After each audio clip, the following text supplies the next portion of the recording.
या बातमीचे प्रायोजक आहेत हॉटेल बडे पीर। आमचा पत्ता विजापूर वेस आणि दुसरी शाखा जिंदाशाह मदार चौक सोलापूर। ऊस तोडणी यंत्रावरील थकीत कर्ज शासकीय योजनेतून माफ करून देण्याचा आमिष दाखवून एका शेतकऱ्याची 12 लाख रुपयांची फसवणूक केल्याचा प्रकार सोलापुरात उघडकीस आलाय। या प्रकरणी दक्षिण सोलापूर तालुक्यातील इंगळगी येथील रियाज इलाही शेख वय 33 यांनी शुक्रवारी फौजदार चावडी पोलीस ठाण्यात तक्रार दाखल केली। त्यांच्या तक्रारीवरून पोलिसांनी कृष्णा शंकर दोड्डमणी, आंबेगाव खुर्द पुणे आणि लक्ष्मण अण्णाप्पा पुजारी यांच्या विरुद्ध फसवणुकीचा गुन्हा दाखल केलाय।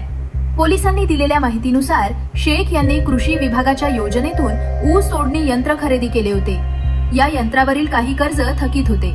ते कर्ज शासकीय योजनेत समाविष्ट करून पूर्णपणे माफ करून देण्याचं आश्वासन संशयितांनी दिले।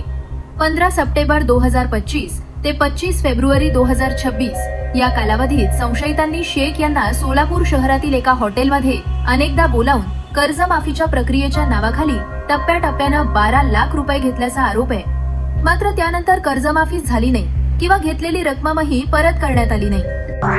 ताज्या घडामोडीसाठी पाहत रहा लोकराज्य न्यूज मराठी।